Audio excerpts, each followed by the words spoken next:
দেখো আজকে যেটা আমরা শিখবো জার্নাল, JOURNAL, জার্নাল,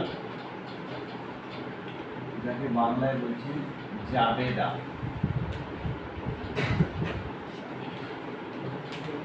জার্নাল শিখবো আমরা। জার্নাল হচ্ছে আমাদের পুরো বেস ভিত্তি। জার্নালটা আমরা কার জার্নাল করবো? ট্রানজাকশনগুলো জার্নাল করবো। TRANSACTIONS, ট্রানজাকশন মানে লেনদেন। কথা নাই, ট্রানজাকশনগুলোর জার্নাল করবো। বুঝে গেল? তাহলে আমরা জার্নাল করতে শিখছি আর ট্রানজাকশনগুলো আমরা অনেক চিনেছি, তবু আমি এখানে একটা এক্সাম্পল ইউজ করছি। অন, যদি দেখতে অসুবিধা হয় একটুখানি সরে এদিক ওদিক করে ধরা দেখা যাচ্ছে, একটু নির্দেশ করে বসে যাও। On 1/1/2024 goods purchase, PURCHASED, purchase মানে ক্রয়, কিনেছি। গুডস মানে দ্রব্য, দ্রব্য কিনেছি। অফ রুপিস 10,000, 10,000 টাকার আমি দ্রব্য বা পণ্য কিনেছি, এটা একটা ট্রানজাকশন।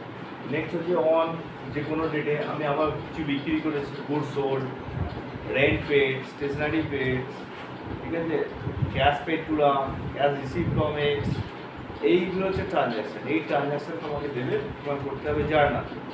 এই ট্রানজাকশনগুলো আমি একটা এক্সাম্পল ইউজ করি। এইখানে প্রত্যেকটা ট্রানজাকশনের মধ্যে জার্নাল করতে গেলে তার দুটো সাইড আছে, দুটো দিক আছে। একটা দিককে আমরা বলছি ডেবিট দিক, DEBIT, ডেবিট, একে শর্ট ফর্মে আমরা ডিআর লিখব। আর একটা হচ্ছে ক্রেডিট, CREDIT, ক্রেডিট, শর্ট ফর্মে এটাকে CR লেখা। তার মানে এই ট্রানজাকশনটা থেকে, প্রতিটা ট্রানজাকশন থেকে আমি মানে একটা এক্সাম্পল ইউজ করেছি। প্রত্যেকটা ট্রানজাকশন থেকে কি ডেবিট আছে এর মধ্যে আর কি ক্রেডিট আছে, এটা যদি আমরা বাঁচতে শিখে যাই তাহলে আমার জার্নাল করা শেখা যাবে। তাহলে এই ট্রানজাকশনের মধ্যে ডেবিট ক্রেডিট বাঁচবো কী করে, এটার জন্য আমাদের রুলস আছে। এই যে রুলস, একে গোল্ডেন রুলস বলা হয়, বাংলায় বলে সুবর্ণ নিয়মাবলী, গোল্ডেন রুলস। গোল্ডেন রুলস হচ্ছে তিনটে অ্যাকাউন্টের জন্য তিনটে রুলস তৈরি করা। গোল্ডেন রুলস হচ্ছে তিনটে অ্যাকাউন্টের জন্য তিনটে রুলস করা আছে। যেমন প্রথমটা যদি আমরা বলি নমিনাল অ্যাকাউন্ট, NOMINAL, এটাকে বলা হয় আয় ব্যয় হিসাব।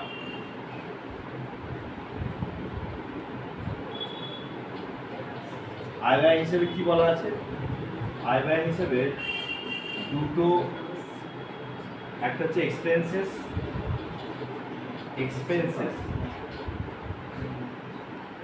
যাকে বলা হয় খরচ বা ব্যয়। খরচকে ডেবিট করতে হলে nominal account, golden rules nominal অ্যাকাউন্টের জন্য খরচ হলে ডেবিট করতে হবে, আর ইনকামস হলে, আয় হলে ক্রেডিট করতে বলে শিখিয়েছি, ডেবিট ক্রেডিট। তার মানে আমি ট্রানজ্যাকশানটা পড়ে যদি বুঝি যে আমার ট্রানজ্যাকশানটাতে এটা নমিনাল অ্যাকাউন্টের মধ্যে পড়ছে, যদি সেটা নমিনাল অ্যাকাউন্ট হয়, সেটা যদি আমি চিনতে পারি এটা নমিনাল অ্যাকাউন্ট, তাহলে nominal as per nominal account অনুযায়ী বলে যে খরচ হলে ডেবিট করো, আয় হলে ক্রেডিট করি। নেক্সট অ্যাকাউন্ট হচ্ছে রিয়েল অ্যাকাউন্ট। রিয়েল অ্যাকাউন্ট মানে হচ্ছে সম্পত্তি সম্পর্কিত হিসাব, সম্পত্তি সম্পত্তি সম্পর্কিত হিসাব। এখানেও দুটো জিনিস, এটা হচ্ছে সম্পত্তি এলে, তোমার যদি মনে হচ্ছে এটা সম্পত্তি এসেছে, সম্পত্তি এলে গোল্ডেন রুলস বলছে ডেবিট করো, সম্পত্তি গেলে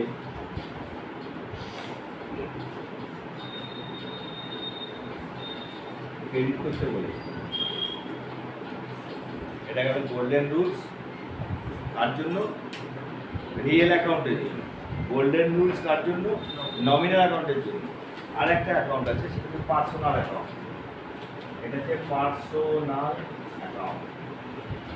পার্সোনাল অ্যাকাউন্ট মানে হচ্ছে ব্যক্তি সম্পর্কিত, ব্যক্তি ব্যক্তি সম্পর্কিত হিসাব। এখানেও ঠিক তাই বলা আছে, গ্রহীতাকে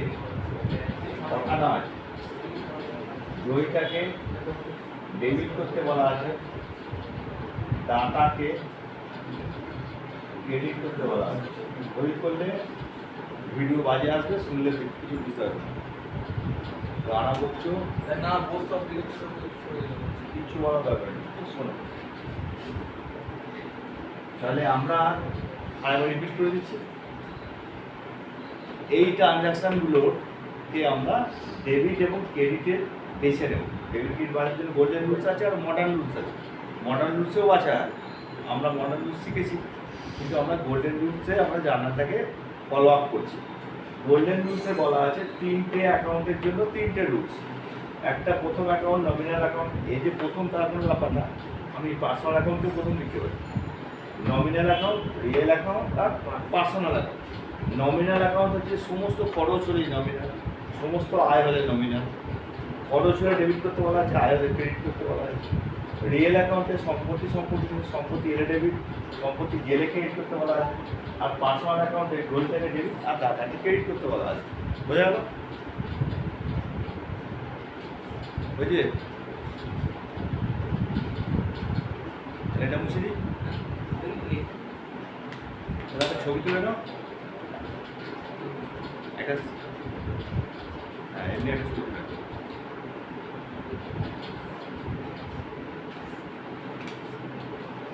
গ্রুপে দিয়ে দেবে একটা ছবি। হ্যাঁ আছে, এটা একটু নতুনভাবে সাজানো হবে। নিয়ে নাও চটপট, নাহলে ওইটা গ্রুপে দিয়ে দিলেও হবে। যে কেউ তুলে দেবো, ও দিয়ে দিচ্ছে গ্রুপে।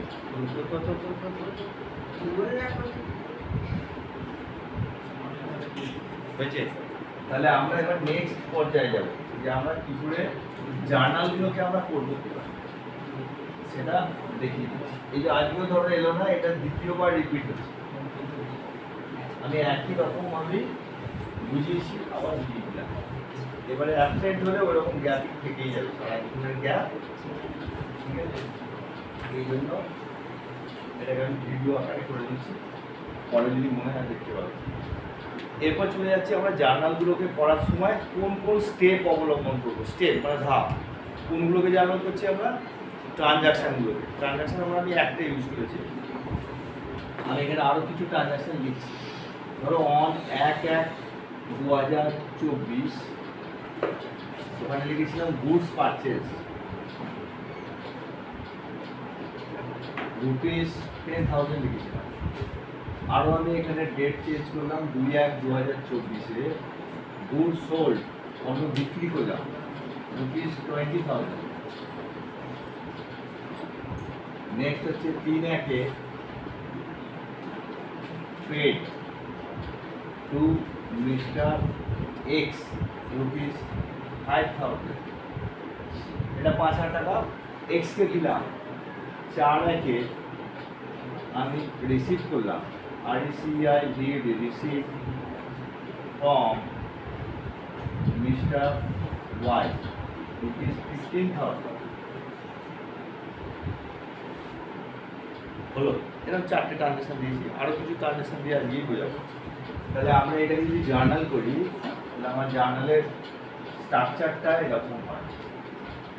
এটা অ্যামাউন্টের ঘর, দুটো সেন্সের টানবে, এদিকে একটা LF এর ঘর। LF কথার অর্থ হচ্ছে লেজার ফোলিও।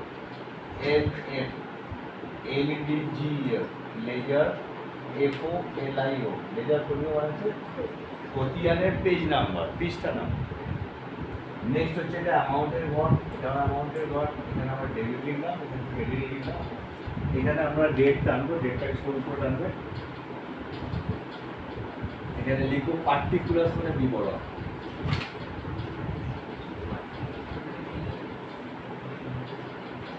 তাহলে উপরে অঙ্কের উপরে সবসময় ইন দ্য বুকস অফ করতে হয়, লিখতে হয়, যেখানে আমরা বলতে পারি যে আমি এর অঙ্ক করছি, কোন কোম্পানিটার অঙ্ক করছি তার নামটা আমরা লিখতে হবে।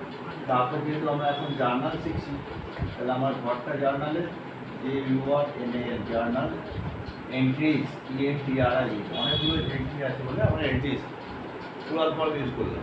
বোঝা গেল এখন প্রথম। এবার দেখো জার্নাল করতে গেলে ফার্স্ট কাজ হচ্ছে ট্রানজ্যাকশনটার মানে করবে, খুব সোজা, মানে গুডস পারচেস, পণ্য কিনেছি। ক্লিয়ার হচ্ছে, যে এখানে বুঝতে পারবো না বলবে।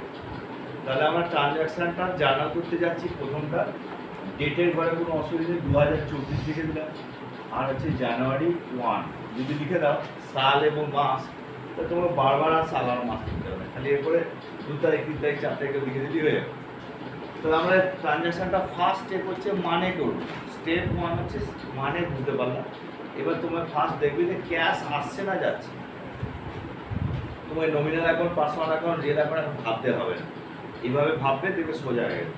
তাহলে তুমি দেখছো ক্যাশ আসছে না যাচ্ছে, আমি স্টেপ লিখে দিলাম। স্টেপ 1 এর ফার্স্ট স্টেপ হচ্ছে ক্যাশ, ক্যাশ টাকা মানে নগদ টাকা যদি আসে, এখানে দেখো ফলো করো, যদি আসে তাহলে আমরা ক্যাশ অ্যাকাউন্ট ডেবিট লিখি এরকম। আর যদি যায়, যদি ক্যাশ যায় তাহলে ক্যাশ অ্যাকাউন্ট ক্রেডিট করুন, ক্যাশ অ্যাকাউন্ট ক্রেডিট সিআর লিখলাম। এটা হচ্ছে প্রথম স্টেজ। এই স্টেজে যদি না পাবো বেশিরভাগ জানাই তুই ভুল করে বসবি।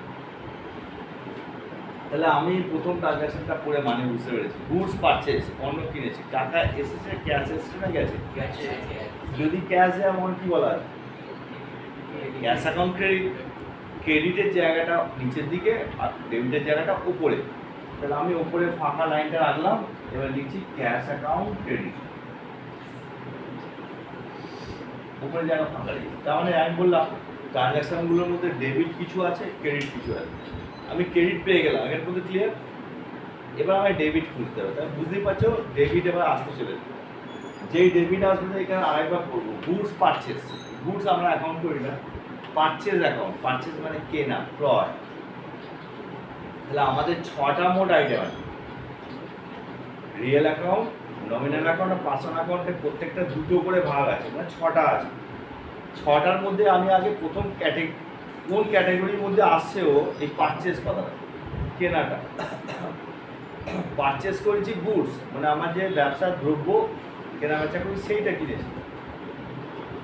তাহলে আমি পারচেস অ্যাকাউন্ট বা পারচেসটা হচ্ছে মেন কথাটা হচ্ছে পারচেস। তাহলে পারচেস যদি আমার মেন কথা হয়, তাহলে আমার 6টার মধ্যে আগে কোন ক্যাটাগরি, 6টার মধ্যে বুঝতে পেরেছো? নমিনাল অ্যাকাউন্টের আয় আর ব্যয়, রিয়েল অ্যাকাউন্টে সম্পত্তি আসছে সম্পত্তি যাচ্ছে, আর পার্সোনাল অ্যাকাউন্টে গ্রহীতা আর দাতার কথা বলা আছে। এই 2টো করে 6টা, 2টো করে 3টে আইটেমের 3টে অ্যাকাউন্টে 6টা, বোঝা গেল? এবার আমাকে বলো যে এই পারচেসকে আমি কি সম্পত্তি ভাববো? কখনোই না। পারচেসকে গ্রহীতা দাতাও ভাববো না, তার মানে এই পড়ে যাচ্ছে পুরো নমিনাল অ্যাকাউন্টে। এবার ভাবো নমিনাল অ্যাকাউন্টে যদি খরচ হয় ডেবিট হয় আর আয় হলে ক্রেডিট হবে। বলো পারচেসটা তোমার কি খরচ বলে মনে হচ্ছে না আয় বলে মনে হচ্ছে? তাহলে খরচ হলে ডেবিট, তাহলে আমি পারচেস অ্যাকাউন্টে ডেবিট করবো। এরকম ওখানে ডেবিটের জায়গা রেখেছিলাম, পারচেস অ্যাকাউন্ট ডেবিট লিখে দিলাম। এখন কেউ যদি এই ক্রেডিটটা না লিখে পাশে যদি 2 লিখে দেয়, তাহলেও আর তাকে ক্রেডিট লিখতে হবে না। তার মানে যেটাই 2 সেটাই ক্রেডিট, যেটা 2 আকারে লিখবো ওটাই ক্রেডিট। এর মধ্যে ক্লিয়ার? আরেকবার রিপিট করে দিচ্ছে। তাহলে আমার স্টেজ হচ্ছে প্রথম জার্নালটা, এই নিয়ে কোনো জম্প নেই, মানে কোনো অসুবিধা নেই। আমি দেখতে পাচ্ছি গুডস পারচেস, মানে করে বুঝতে পেরে গেছি পণ্য কিনেছি। মানে আমি মেশিনারি কিনতে পারি, গুডস কিনতে পারি, কিন্তু এখানে গুডস কেনা হয়েছে। তাহলে তুমি মেশিনারি কেনো আর যাই কেনো, তুমি ফার্স্টে ভাবতে বলেছি কি ক্যাশ আসছে না যাচ্ছে। তুমি বুঝেই গেছো পণ্য কিনেছি মানে ক্যাশ যাচ্ছে, ক্যাশ গেলেই ক্যাশ অ্যাকাউন্টে ক্রেডিট করতে না ফার্স্ট, এটা বুঝে গেলাম। এবার হচ্ছে গুডস আর পারচেস, এই 2টো শব্দ আছে। গুডসকে অ্যাকাউন্টে আমরা রাখি না, পারচেস। গুডসকে যদি সেটা মেশিনারি হয় তখন মেশিনারিটাকে প্রাধান্য দেবো, ফার্নিচারকে প্রাধান্য দেবো। ফার্নিচার কিনেছি, মেশিনারি কিনেছি, তখন আর গুডস বলতে তখন ফার্নিচার মেশিনারি উল্লেখ করে দিল। কিন্তু যখনই তোমার গুডস বলছে তখন আমাদের নর্মাল গুডসের কথা, ব্যবসার যে গুডস সেই গুডসের কথা বলছে। তাহলে পারচেস করেছি, পারচেস মানে কেনা, এটা হচ্ছে নমিনাল অ্যাকাউন্টের আন্ডারে, মানে আয় ব্যয়। যেহেতু এটা ব্যয় তাই নমিনাল অ্যাকাউন্ট বলছে ব্যয় হলে ডেবিট করো, তাই ব্যয়কে ডেবিট করে, পারচেস এখন ডেবিট করে দিচ্ছি। এখন টাকা লেখার কায়দা দেখ, টাকা লেখার কায়দা হচ্ছে এর সোজাসুজি ডেবিটের ঘরে এই 10,000 টাকাটা বসবে, আর এর সোজাসুজি এর ঘরে 10,000 টাকাটা বসবে সোজাসুজি। এখানে ছোট্ট করে যে আপনারা একটা ন্যারেশন দিতে হয়, পিং দিয়ে দেখে দেখে লিখে দেবো। গুডস পারচেজ, PURCHASED, এখানে পাস্ট ফর্ম ইউজ করা হয় আমার ন্যারেশনে। ন্যারেটার যেটা করছে দিচ্ছে এটা পাস্ট ফর্ম, কিন্তু অ্যাকাউন্টে কখনো ডি দিয়ে দেবে না। পারচেজেস বা পারচেজ লিখতে পারো, বুঝলো? তাহলে প্রথম পার্ট বোঝা গেল। এখন প্রথম পার্টে তুমি আমাকে বলতে পারো আমার শেখানো অনুযায়ী যে আমি তো একটাকে সেই নমিনাল অ্যাকাউন্টের আন্ডারে ফেললাম, কিন্তু ক্যাশটা করার সময় নমিনাল অ্যাকাউন্টে ক্যাশটা করার সময় এই অ্যাকাউন্টটি ইউজ করলাম না কেন? জার্নাল করতে গেলে তোমাকে অ্যাকাউন্ট ইউজ করতেই হবে। এটা আমি বোঝাবার সুবিধার জন্য ওরকম শিখিয়েছি, কিন্তু ক্যাশকেও আমি ওই গোল্ডেন রুলসের 3টে অ্যাকাউন্টের মধ্যে একটা অ্যাকাউন্টে ফেলেছি, ওর যা রুলস অনুযায়ী। কীভাবে ফেলেছি বুঝিয়ে দিচ্ছি। ক্যাশ হচ্ছে তোমার অ্যাসেটস, ক্যাশ হচ্ছে তোমার সম্পত্তি, তার মানে ক্যাশটা হচ্ছে রিয়েল অ্যাকাউন্টের আন্ডারে পড়ে যাচ্ছে, আর পারচেসটা কোন অ্যাকাউন্টের মধ্যে? নমিনাল অ্যাকাউন্টে। তার মানে একটা অ্যাকাউন্টের মধ্যে দুটো জিনিস আছে।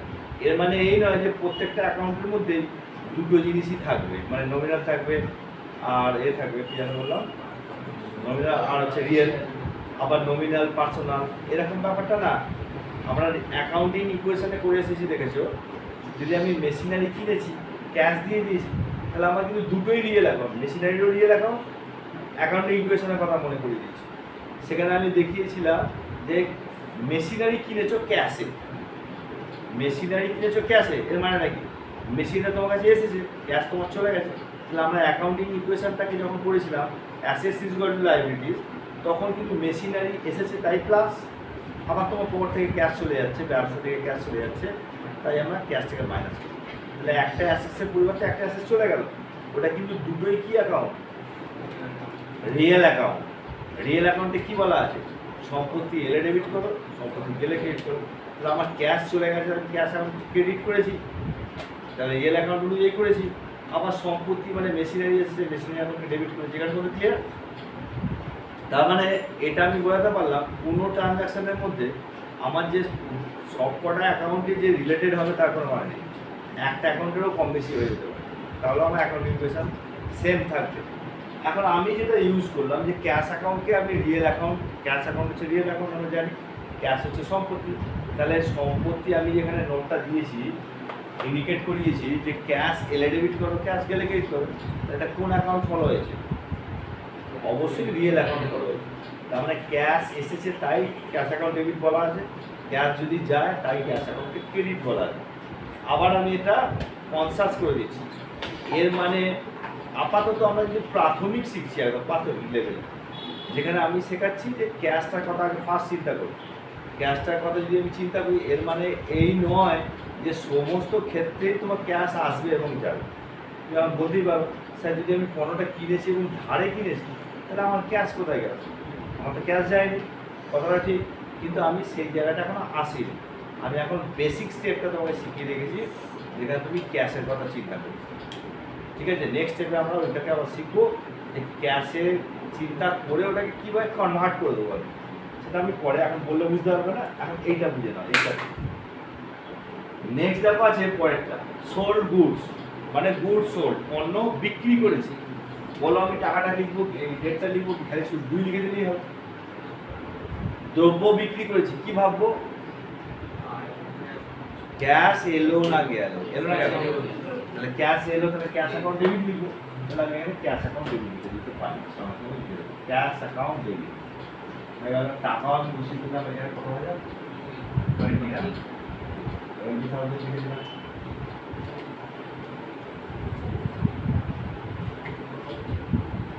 আচ্ছা, এবার ডেবিট পেজ, তাহলে নিশ্চয়ই ক্রেডিট পাবো।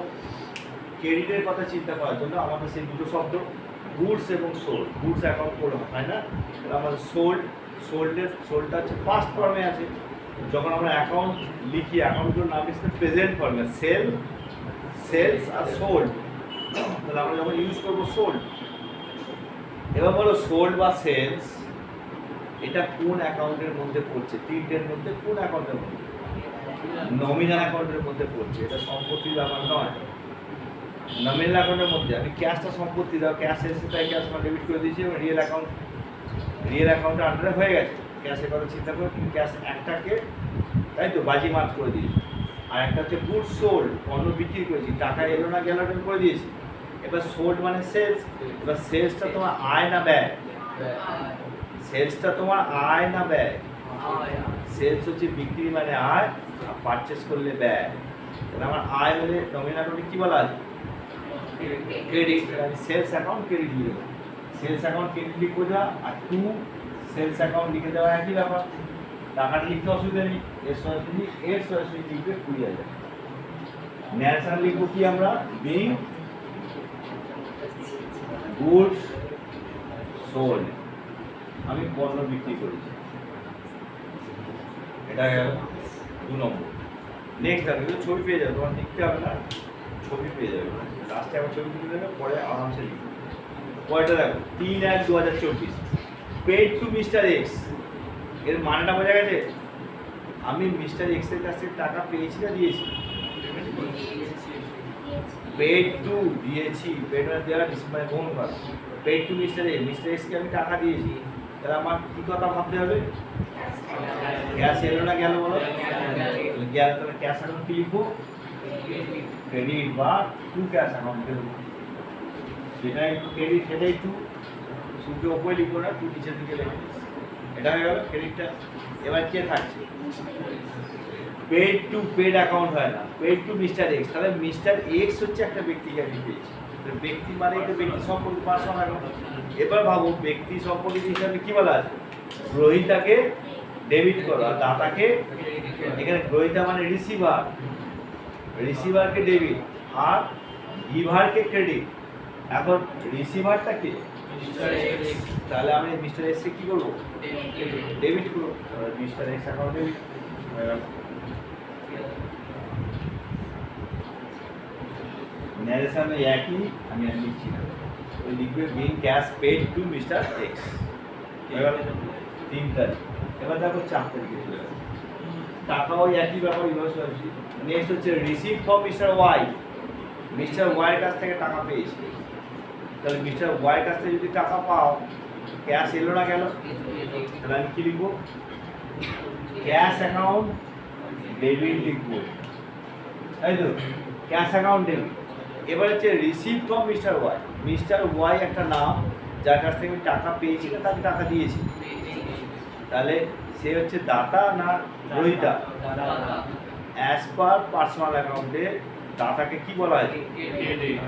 তোমার যদি কেউ প্রশ্ন করে, স্কুলে ধরো জিজ্ঞাসা করলো যে মিস্টার ওয়াইকে কেন ক্রেডিট করলি বল, তা তুমি বলবে যে মিস্টার ওয়াই পার্সোনাল অ্যাকাউন্টের নিয়ম অনুযায়ী দাতা, আর কিচ্ছু বলতে হবে। মিস্টার এক্স পার্সোনাল অ্যাকাউন্টের নিয়ম অনুযায়ী, as per golden rules, personal অ্যাকাউন্টের নিয়ম অনুযায়ী কী আছে? গ্রহীতা মিস্টার এক্স, তাই সে ডেবিট। মিস্টার ওয়াই হচ্ছে, মিস্টার ওয়াই হচ্ছে কে? দাতা। ক্রেডিট তো বলে দিচ্ছ, জানালা করে ফেলবে, কিন্তু কোশ্চেন করে তখন তোমার তার এটা দিতে হবে, তো ব্যাখ্যাটা দিতে হবে। তো তুমি তোমায় বলতেই পারো স্যার দিন আমি করে দিচ্ছি আমার, সেটা কথা না। ব্যাখ্যাটা কত টু দা পয়েন্ট তুমি বলছো, সেটাই হচ্ছে মেন কথা। তুমি তোমাকে বলতে হবে এটা নমিনাল অ্যাকাউন্টের আয়, নমিনাল অ্যাকাউন্টের ব্যয়, এটা পার্সোনাল অ্যাকাউন্টের গ্রহীতা, পার্সোনাল অ্যাকাউন্টের দাতা, আর সম্পত্তি এসেছে অথবা সম্পত্তি গেছে। ঠিক গোল্ডেন রুলস ফলো করে বলে দেবে, ঠিক আছে? হয়ে গেল। তাহলে আমরা ক্যাশ অ্যাকাউন্ট ডেবিট, তাহলে কাকে ক্রেডিট করবো? মিস্টার ওয়াই অ্যাকাউন্ট ক্রেডিট বা টু মিস্টার ওয়াই। এর আগে আর টাকা লিখতাম না, এটা বোঝা গেছে? বোঝা গেছে? এবার দেখো, এবার ট্রানজাকশনগুলোকে আমরা একটু চেঞ্জ করব। দেখো আমি এই ট্রানজাকশনকে চেঞ্জ করছি, আচ্ছা, তার আগে আমি একটুখানি বলে দিই, মুছে খাও, দেখো কিছু একটা ক্লিক করে নাও, পরে আরামসে লিখবে বসে, নোট খাতায় লিখবে কিন্তু যা কিছু, এগুলো অনেকের নোট খাতায় লেখা আছে, অনেকের নোট খাতায় লিখে দেবে। এগুলো আবার লাগবে, সব সময় লাগবে, অঙ্ক আমরা করবো তখন আবার লাগবে, বুঝছে?